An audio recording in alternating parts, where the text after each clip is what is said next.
بسم اللہ الرحمن الرحیم نحمد صلی اللہ رسول الکریم اما بعد. معزز خواتین و حضرات، لائٹ آف گائیڈنس میں عبدالرزاق حاضر خدمت ہے. آپ کو پتہ ہے کہ میرا زیادہ جو موضوع رہا ہے میری ویلاگ وغیرہ میں وہ اسلامک بینکنگ رہا ہے.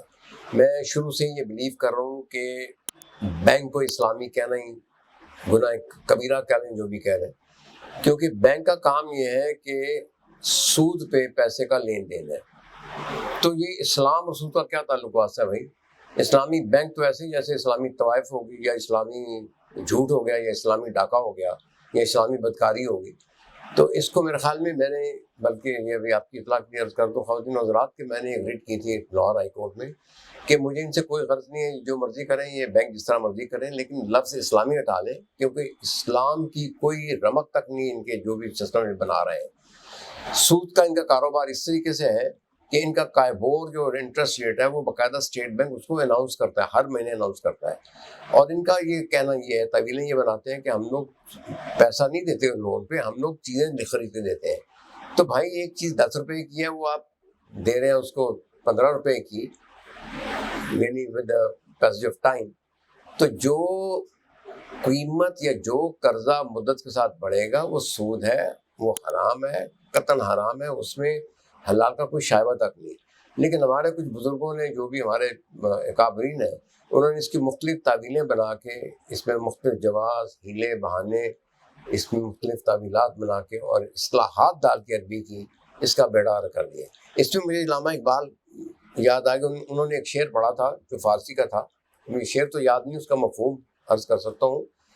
ان کا معنی یہ تھا کہ مجھے ان جتنے بھی ہمارے مفتی عالم علامہ ہیں، میں ان کو بہت شکر گزار ہوں کہ انہوں نے مجھے دین سے آشنا کرایا، دین کی مجھے تعلیم دی، حدیث پاک کا مطالعہ کرواتے ہیں، یہ نبی صلی اللہ علیہ وسلم کی شخصیت سے مجھے مطلب متعارف کراتے ہیں.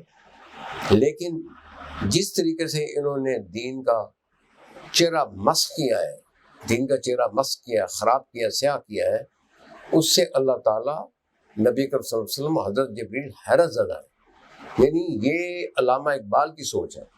تو لہٰذا میرے خیال میں انہوں نے بالکل اس کو، جو اسلامی بینک کا سارا کانسیپٹ ہے، یہ ضیاء الحق صاحب کے زمانے میں آیا تھا اور انہوں نے اس کا بیڑا غرق کر دیا ہے، حرام کو حلال کر دیا ہے، اور لوگ اس میں جوک در جوک اس میں داخل ہو رہے ہیں. میری آپ سے خواتین و حضرات گزارش ہوگی کہ اپنے بزرگوں کو، دوستوں کو، عزیزوں کو، پڑوسیوں کو، بہنوں کو، بھائیوں کو اس سے بچائیں. وہ سمجھ رہے ہیں یہ مطلب ہے ہمارے لیے بڑا نیکی کا کام ہے، فلاں نے دے دیا فتویٰ، تو فلاں جو فتویٰ دینے والا ہے میرے بھائی، میری بہن، میرا دوست، یہ کام نہیں آئے گا. وہاں پہ اللہ تعالیٰ سوال کرے گا، بھائی تم سمجھدار نہیں تھے، اپنے دل کے مفتی سے فتویٰ لینا. جب ایک اسٹیٹ، دوسری چیز یہ ان کا سارا جو پلوائے ہے، جو بھی اسکیم تھی، یہ IMF، ورلڈ بینک کی سمجھنے کے ملی بھگت سارا کچھ ہوا ہے. اور یہ ویسٹ کی شروع سے سازش تھی، آج سے مطلب ہے جب سے بینکوں کا سلسلہ شروع ہوا ہے، کہ کس طرح مسلم پاپولیشن کو، ان کی ساری ویلتھ کو بینکنگ سسٹم میں لے کے آئے. تو اس میں آپ کامیاب ہو گئے، لوگ جوک در جوک جا رہے ہیں اس میں. اب انہوں نے نیشنل بچت اسکیم کو بھی نیشنلائز کرنی، اسلامائز کر رہی ہے اپنی طرف سے، اور اس میں مختلف تعویلوں سے، مختلف بہانوں سے وہ لوگوں کو یہ فائدہ پہنچا رہے ہیں. پھر سود کے اوپر مطلب ہے ٹریولنگ، مطلب ہے عمرے کرا رہے ہیں، حج کرا رہے ہیں. سود پہ مراد یہ کہ آپ عمرہ کریں، حج کریں، عام طور پہ آپ کا 3 لاکھ خرچہ ہے، وہ اگر قسطوں میں کریں گے تو 5 لاکھ ہو جائے گا. تو بھائی جو ڈفرینس ہے وہ کیا ہے؟ مدت کے ساتھ بڑھا تو سود ہے، حرام ہے وہ. اور اسی طرح سے گاڑی بھی خریدیں، مکان بھی خریدیں، کیونکہ مکان گاڑی کا کوئی تعلق واسطہ نہیں ہے اس کی جو بھی پرچیز پرائس ہے اس کے ساتھ. لہٰذا یہ ایک فارس ہے، یہ ایک دھوکہ ہے، یہ ایک فراڈ ہے بہت زبردست قسم کا. اسلام میں کریڈٹ اور کیش کی قیمت ایک ہوتی ہے، یہ سمجھ لیں آپ. نمبر 2، اسلام کے اندر کرنسی نام کی، پیپر کرنسی نام کی کوئی چیز نہیں ہے.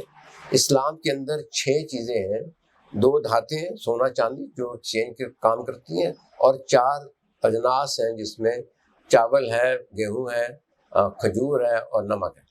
یہ مطلب ہے اس میں آپ ایکسچینج کر سکتے ہیں، اور ان کی اپنی ایک ویلیو ہوتی ہے، اپنی انٹرسٹک ویلیو ہوتی ہے. پیپر کرنسی کوئی ویلیو نہیں ہے. اسی وجہ سے مطلب یہ ساری چیزیں جو ہے مطلب خراب ہو رہی ہیں. دوسری چیز یہ ہے کہ بینک صاحب دیکھیں، اب اس کی میزان بینک کی بیلنس شیٹ دیکھ لیں، 14 ارب ان کا سرمایہ ہے، اور لون دیے انہوں نے 1 ٹریلین 445 بلین. جھوٹ کا پیسہ، جھوٹ کا سرمایہ ہے. یعنی ان کا جو ڈپازٹ آئے ہیں اگر 1 ٹریلین کے آئے ہیں انہوں نے اس کو 10 ٹریلین کر لیا ہے. تو یہ عاقبت اپنی خراب نہ کریں، اس کے دھوکے میں نہ جائیں، توبہ کا دروازہ بند نہ کریں. وہ کسی نے خوب کہا ہے ایک ہمارے رائٹر نے کہ اسلامی بینکنگ جو ہے توبہ کا دروازہ بند کر دیتا ہے. وہ اس لیے کہ جو بندہ سودی کاروبار میں ملوث ہے وہ کبھی نہ کبھی سوچتا ہے کہ یار یہ میں غلط کام کر رہا ہوں، اس سے میں توبہ کر لوں. لیکن جب اس کو اسلام کا چوبہ پہناتے ہیں، اسلام کا لباس دیتے ہیں، تو وہ سمجھتا ہے میں بالکل بعین ہی بڑا نیک کام کر رہا ہوں، مجھے کوئی پوچھنے والا نہیں ہے، مجھے اللہ تعالیٰ جنت میں لے کے جائے گا. تو ان چیزوں سے پرہیز کریں. بڑا شکریہ، بہت بہت مہربانی. اپنے دوستوں کو اس سے محفوظ رکھیں. Thank you very much.